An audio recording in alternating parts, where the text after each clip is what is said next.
সংবিধানের বাইরে গিয়ে পিআর পদ্ধতিতে নির্বাচনের সুযোগ নেই বললেন সিইসি। কেন্দ্র দখলের চেষ্টা হলে ভোট বাতিলের হুঁশিয়ারি।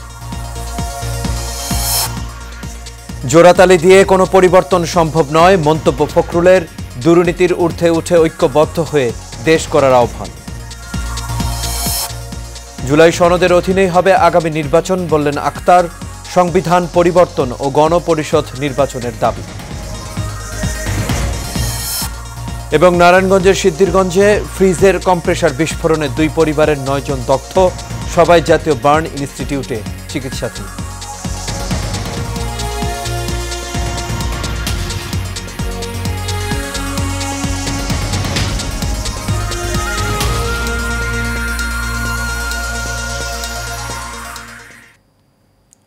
সবাইকে স্বাগত এশিয়ান প্রাইম নিউজে। দর্শক, পুরো সংবাদ জুড়ে আপনাদের সঙ্গে আছি আমি আনোয়ার রাজ। এতক্ষণ শুনছিলেন বিআরবি কেবল ইন্ডাস্ট্রিজ লিমিটেড সংবাদ শিরোনাম। এবার চলে যাচ্ছি পুরো খবরে। সংবিধানের বাইরে গিয়ে পিআর পদ্ধতিতে ভোটের সুযোগ নেই বলে জানিয়েছেন প্রধান নির্বাচন কমিশনার এএমএম নাসির উদ্দিন। আজ রাজশাহীর লোকপ্রশাসন ভবনে ত্রয়োদশ জাতীয় নির্বাচন উপলক্ষে রাজশাহীর অঞ্চলের নির্বাচন কর্মকর্তাদের সঙ্গে মতবিনিময় সভায় এই কথা বলেন তিনি। এ সময় প্রধান নির্বাচন কমিশনার আরও বলেন, আনুপাতিক পদ্ধতি বা পিআর পদ্ধতিতে নির্বাচন সংবিধানে নেই। যেহেতু এটা সংবিধানে নেই, সেহেতু এর বাইরে তারা যেতে পারবেন না। এ নিয়ে রাজনৈতিক তর্ক বিতর্ক চললেও নির্বাচন কমিশনের এগুলো কাজ নয়, তবে আইন পরিবর্তন হলে এই পদ্ধতিতে ভোট হবে।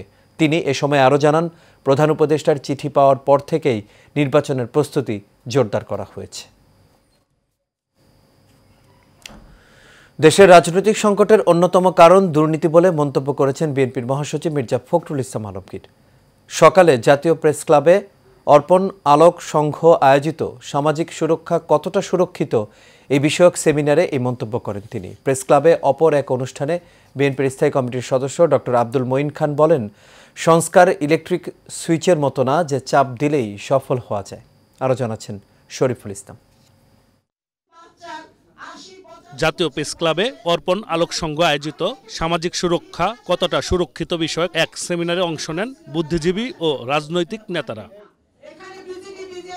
অনুষ্ঠানে প্রধান অতিথির বক্তব্যে বিএনপি মহাসচিব বলেন, উপদেষ্টারা অনেক ক্ষেত্রে অসহায়, সিস্টেম অনুযায়ী আমলারাই সব ঠিক করে দেন।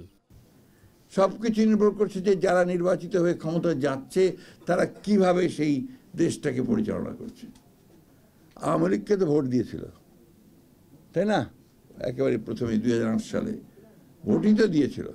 সেই আওয়ামী লীগ গত 15 বছরে এই দেশকে সর্বশান্ত করে দিয়েছে, একেবারে তার বলা যায় যে ভূমিধস করে দিয়েছে।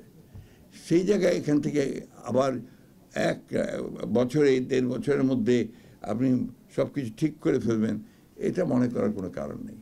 এ সময় তিনি বলেন, বিচ্ছিন্নভাবে বা জোড়াতালি দিয়ে কিছুই হবে না, দুর্নীতির ঊর্ধ্বে উঠে ঐক্যবদ্ধভাবে কাজ করতে হবে।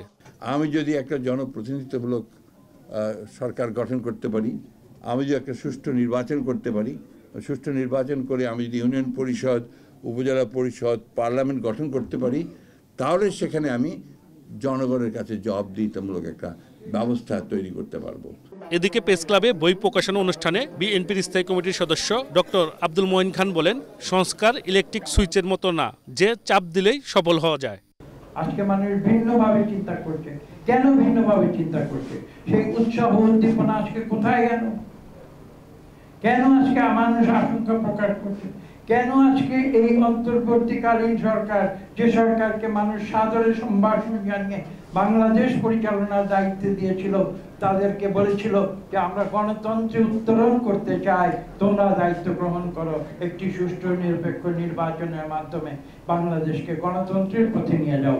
আজকে সেই বাংলাদেশের কোটি কোটি মানুষ কেন এই সরকারের কার্যক্রমে কেন তারা হতাশ? এ সময় তিনি জানান, বিএনপি ক্ষমতায় গেলে রাষ্ট্র এমনভাবে গড়ে তোলা হবে যে রাষ্ট্রে সুশাসন, মানবাধিকার ও মানুষের মৌলিক অধিকার থাকবে। Shariful Islam, Asian television, Dhaka. জুলাই সনদ বাস্তবায়ন কিভাবে হবে তা পরিষ্কার নয় বলে মন্তব্য করেছেন এনসিপির সদস্য সচিব আক্তার হোসেন। দুপুরে এনসিপির অস্থায়ী কেন্দ্রীয় কার্যালয় রূপায়ণ টাওয়ারে এক সংবাদ সম্মেলনে তিনি এই কথা বলেন। এ সময় তিনি আরও জানান, পরিবর্তন টেকসই করতে হলে নতুন করে সংবিধান প্রণয়ন করতে হবে এবং গণপরিষদ নির্বাচন আয়োজন করতে হবে। সোহাগ মিয়ার ক্যামেরায় ওয়ালি সিদ্দিকীর রিপোর্ট। জুলাই সনদের খসড়া সম্পর্কে পর্যবেক্ষণ জানাতে দলের অস্থায়ী কার্যালয়ে রূপায়ণ টাওয়ারে সংবাদ সম্মেলন করে এনসিপি। সম্মেলনে এনসিপির সদস্য সচিব আখতার হোসেন বলেন, সবার আশা ছিল জুলাই সনদে ক্ষমতার ভারসাম্য এনে বিকেন্দ্রীকরণ নিশ্চিত করা হবে, কিন্তু তা হয়নি। বাংলাদেশে মানুষের জুলাইয়ের যে আন্দোলন, সেই আন্দোলনের সময়কালে মানুষের অবদানের জায়গাগুলোকে তুলনামূলকভাবে দুর্বলভাবে উপস্থাপনের একটা বিষয়ের সঙ্গে যুক্ত রয়েছে। সবথেকে গুরুত্বপূর্ণ যে বিষয়টি, যে জুলাই সনদের বিষয়গুলো নিয়ে আমরা আলোচনা করেছি, কিন্তু এটার বাস্তবায়ন কিভাবে হবে সে বিষয়টা এখনো পর্যন্ত পরিষ্কার নয়। তিনি আরও বলেন, বাংলাদেশের জুলাই সনদের অঙ্গীকারগুলো সত্যিকার অর্থেই বাস্তবায়ন করতে গণপরিষদ নির্বাচনের মধ্য দিয়ে নতুন সংবিধান প্রণয়নই একমাত্র সমাধান। জুলাই সনদের কার্যকারিতাকে যদি নিশ্চিত করতে হয়, এলএফও করতে হবে। এলএফও করার মধ্য দিয়ে গণপরিষদ নির্বাচনের আয়োজন করতে হবে এবং জুলাই সনদে যে বিষয়গুলোতে আমরা একমত হয়েছি সেগুলোকে গাইডিং প্রিন্সিপাল হিসেবে গ্রহণ করে নতুন সংবিধানে সেগুলোকে যুক্ত করতে হবে। হাসিনার সংবিধানের স্বৈরাচারী উপাদান নিয়ে নির্বাচন হলে ফ্যাসিবাদ ফিরে আসার সংশয় প্রকাশ করেন তিনি। নির্বাচন ফেব্রুয়ারিতে বা তার আগের যে কোনো সময়ে অনুষ্ঠিত হতে পারে, কিন্তু সেই নির্বাচনের ধরনটা কীরকম হবে সেটা আগে জাতির কাছে পরিষ্কার হওয়া প্রয়োজন। আমরা কি বিদ্যমান যে সংবিধান, সেই সংবিধানকে রেখেই, বহাল তবিয়তে রেখেই যে সামনের নির্বাচনে যদি আমরা অংশগ্রহণ করি, তাহলে বাংলাদেশে ওই সংবিধানের মধ্য দিয়ে আবার ফ্যাসিবাদ ফিরে আসার একটা সম্ভাবনার জায়গা রয়ে যাবে। ওয়ালি সিদ্দিকী, এশিয়ান টেলিভিশন, ঢাকা। নারায়ণগঞ্জের সিদ্ধিরগঞ্জে একটি আধা পাকা ঘরে ফ্রিজের কম্প্রেসার বিস্ফোরণে 2টি পরিবারের 9 জন দগ্ধ হয়েছেন। তাদের সবাইকে ঢাকায় জাতীয় বার্ন ও প্লাস্টিক সার্জারি ইনস্টিটিউটে ভর্তি করা হয়েছে। ভোরে সিদ্ধিরগঞ্জ থানার হিরাজিল গ্রামে এই ঘটনা ঘটে। শুরুতে ঘটনাটি গ্যাস লাইন থেকে বিস্ফোরণ বলে জানা গেলেও পরে জানা যায় ফ্রিজের কম্প্রেসার বিস্ফোরণ থেকে আগুন লেগে দগ্ধ হন তারা। আদমজি ফায়ার সার্ভিসের senior station officer Mohammad Miron Mia বলেন, আমরা ঘটনাস্থলে গিয়ে ফ্রিজটি পরীক্ষা করেছি। দেখা যায় ফ্রিজের কম্প্রেসারটি বিস্ফোরণের ফলেই এই ঘটনা ঘটেছে। ওই বিস্ফোরণ থেকে আগুনের সূত্রপাত হয়। জাতীয় বার্ন ও প্লাস্টিক সার্জারি ইনস্টিটিউটের ভারপ্রাপ্ত আবাসিক সার্জন ডাক্তার সুলতান মাহমুদ শিকদার বলেন, দগ্ধ 9 জনের অবস্থা আশঙ্কাজনক। নেক্সট টাইম 2 বার আগুন লাগা হয়েছে। বাবা বলতেছে না কারখানা খুলে না সাইডে দিয়া, তো সাইডে দিয়ে তো পিরিসে আগুন লাগতো। আগুন লাগতে লাগতে এরা সবাই 9 জন মানুষ পুরো পুড়ে গেছে। 1 মাসের একটা বাচ্চা ওইটাও পুড়ে গেছে। ওটার পুরো শরীর ব্যান্ডেজ করে অক্সিজেন লাগায় নাকে পাইপ দিয়ে আর কি রাখছে। 4 বছরের একটা বাচ্চা, ওটার অবস্থা খুবই খারাপ। উনি যখন দৌড়াচ্ছে বুঝি নাই যে আগুন, সবসময় ওই দিক থেকে পানি দিতেছে করতেছে, এদিক থেকে বলতেছে আগুন আগুন, তখন বলছে। তারেক রহমানের রাষ্ট্র সংস্কারের 31 দফা বাস্তবায়নে জনসংযোগ ও লিফলেট বিতরণ করেছেন ঢাকা 17 আসনের মনোনয়ন প্রত্যাশী কামাল জামান মোল্লা। দুপুরে রাজধানীর মিরপুর 14 থেকে ইসিবি চত্বর পর্যন্ত সাধারণ মানুষের কাছে এসব লিফলেট বিতরণ করা হয়।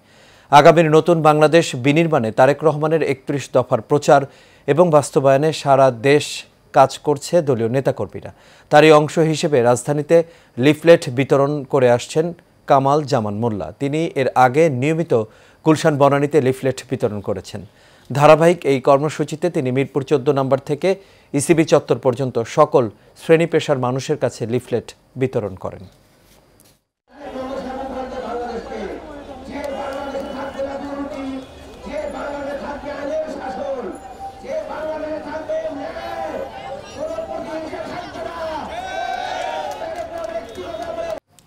আর এর সাথে শেষ করবো এশিয়ান প্রাইম নিউজ। তবে যাবার আগে বিআরবি কেবল ইন্ডাস্ট্রিজ লিমিটেড সংবাদ শিরোনামগুলো দেখে নেব দর্শক আরও একবার।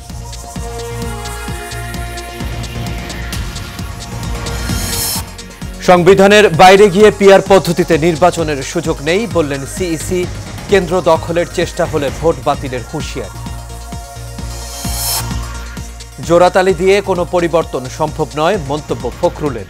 দুর্নীতির ঊর্ধ্বে উঠে ঐক্যবদ্ধ হয়ে দেশ করার আহ্বান। জুলাই সনদের অধীনেই হবে আগামী নির্বাচন বললেন আখতার। সংবিধান পরিবর্তন ও গণপরিষদ নির্বাচনের দাবি। এবং নারায়ণগঞ্জের সিদ্ধিরগঞ্জে ফ্রিজের কম্প্রেসার বিস্ফোরণে 2 পরিবারের 9 জন দগ্ধ, সবাই জাতীয় বার্ন ইনস্টিটিউটে চিকিৎসাধীন। দর্শক, এই ছিল আমাদের এখনকার আয়োজনে। আমাদের পরবর্তী সংবাদ দেখার আমন্ত্রণ রইল। এতক্ষণ সাথে থাকার জন্য সবাইকে ধন্যবাদ। শুভরাত্রি।